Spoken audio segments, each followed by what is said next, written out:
साथियों नमस्कार। आज हम चर्चा करेंगे उत्तर प्रदेश ऑक्सीजन उत्पादन संवर्धन नीति 2021 के बारे में। ऐसी आप समझ ही रहे हैं कि ऑक्सीजन हमारे जीवन के लिए बहुत ही उपयोगी है।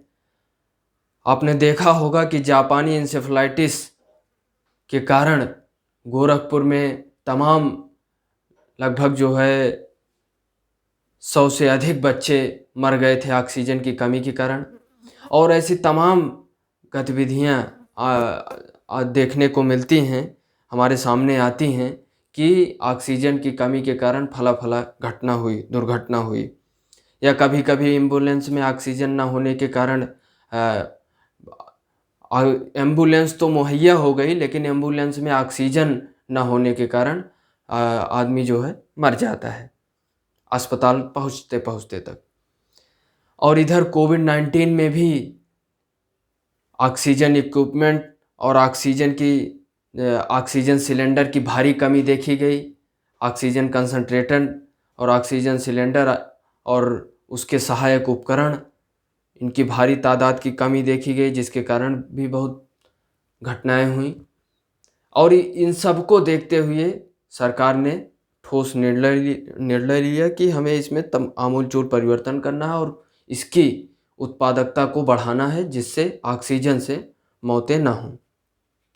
तो 15 मई 2021 को प्रदेश सरकार द्वारा उत्तर प्रदेश ऑक्सीजन उत्पादन संवर्धन नीति 2021 को स्वीकृति प्रदान की गई।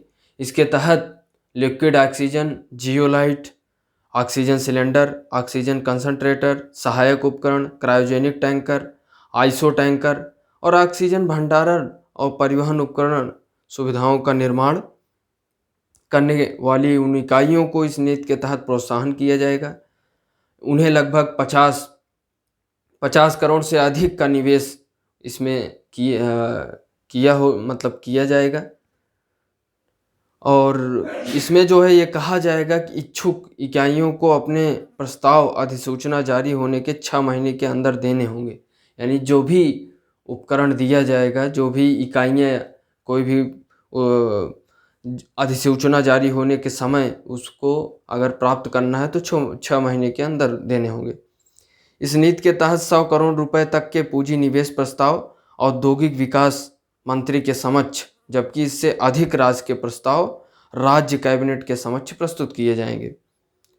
और नई नीति के तहत कैपिटल सब्सिडी 3 समान किस्तों में निर्धारित होगी, 3 समान किस्तों में दी जाएगी। और बुंदेलखंड और पूर्वांचल में 25%, मध्यांचल में 20% और जबकि पश्चिमांचल में 15% होगी। इसके अतिरिक्त अगर हम पूर्वांचल और बुंदेलखंड में स्टाम्प ड्यूटी में देखें तो 100% की छूट, और जबकि मध्यांचल में 75% और पश्चिमांचल में 50% की स्टाम्प ड्यूटी की छूट मिलेगी। इस नीति के कार्यान्वयन हेतु उच्च स्तरीय समिति गठित की जाएगी, जो नोडल संस्था इन्वेस्ट यूपी को प्राप्त आवेदन का मूल्यांकन कर इसकी संस्तुति करेगा। इस समिति की अध्यक्ष और अवस्थापना एवं औद्योगिक विकास आयुक्त होंगे। जो इसके आयुक्त होंगे वो जो इसके अध्यक्ष होंगे, इस समिति के अध्यक्ष अवस्थापना एवं औद्योगिक विकास आयुक्त होंगे।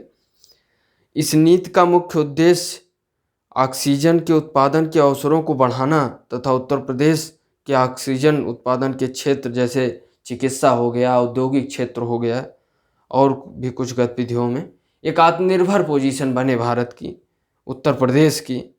तो इस नीति को 16 मई को लागू कर दिया गया, 16 मई 2021 को, और 6 माह की अवधि के लिए वैध होगा। इसके बाद सरकार देखेगी तो इसको अपने हिसाब से इसमें वृद्धि करेगी, उसको ज़रूरत होगी।